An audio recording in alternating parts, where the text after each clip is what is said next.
ওসমান হাদির যে চিকিৎসক তার বাসায় কাপড় পাঠানো হয়েছে, এর মানে প্রকাশ্য হুমকি কিন্তু আরো আসছে। এটা কি নিছক কোন হুমকি? নির্বাচনী প্রচারণায় তার উপরে একটা ফ্ল্যাট থেকে ময়লা পানি ফেলা হয়েছে, সে উপরে তাকিয়ে বলছে ফেলেন, আর যতবার ময়লা পানি ফেলেন, কিন্তু আমরা কিন্তু ভোট চাই। আমরা হলে, অন্য কোনো রাজনৈতিক দল হলে আপনারা কি করতেন? আমরা তো কোনো দল সম্পর্কে কোনো মতামত অনলাইন কেন কোনো জায়গায় কিছু কোনোদিন বলতে পারি নাই। আমাদের বিনয়ী হাদি, আমি হাদিকে বলি আমাদের স্বপ্নরা মরে না। আমি বারবার এই কথাগুলোই বলে যাব। দেখেন, হাদি বারবার চেয়েছে, আপনারা সবাই দেখেছেন, এখনো আছে, দেখবেন, মৃত্যুকে সে ভয় পায় না। সে বলেছে হত্যাকারীর যেন বিচার হয়।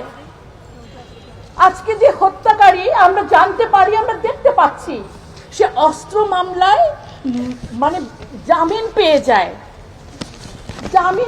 এবং তারপর সে হত্যা করে। আজকে আমরা হাদিকে নিয়ে কথা বলার জন্য এখানে যদি দাঁড়িয়েছি, এর চেয়েও বড় সত্যি তার স্বপ্নকে নিয়ে কথা বলার জন্য দাঁড়িয়েছি। স্বপ্ন কখনো মরে যায় না, হাদিরা কখনোই মরে যায় নাই। আমি বিশ্বাস করি না হাদি মরে গেছে। আমরা যদি কোরআন থেকে বলি শহীদ যেরকম কোনোদিন মরে না, আমাদের হাদি বেঁচে থাকবে।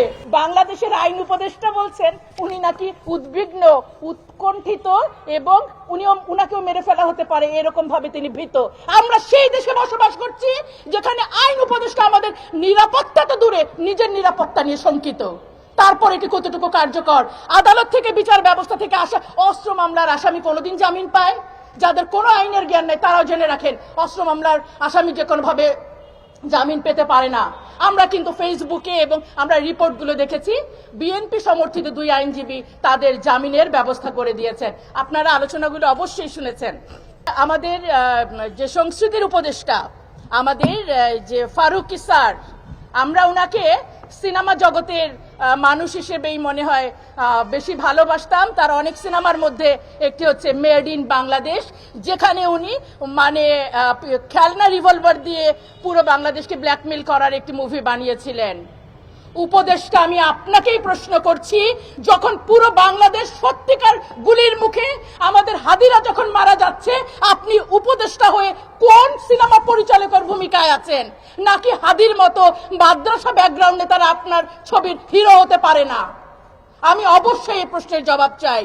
স্বরাষ্ট্র উপদেষ্টা, উনাকে নিয়ে বলার কোনো ভাষা আমার নাই। তারপরও বলতে চাই, আপনি বিগত স্বরাষ্ট্র উপদেষ্টার ডায়লগগুলো ভুলে যাবেন না। তিনি কি বলেছিলেন?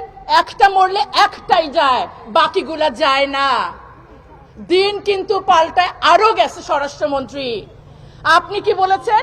যারা নির্বাচনে দাঁড়াচ্ছে, আপনি কি মানে বন্দুক তারা ইউজ করতে পারবে? আপনি 16 কোটি মানুষের জন্য 16 কোটি বন্দুক দিয়ে আপনি আপনার সফলতার প্রকাশ করতে চান?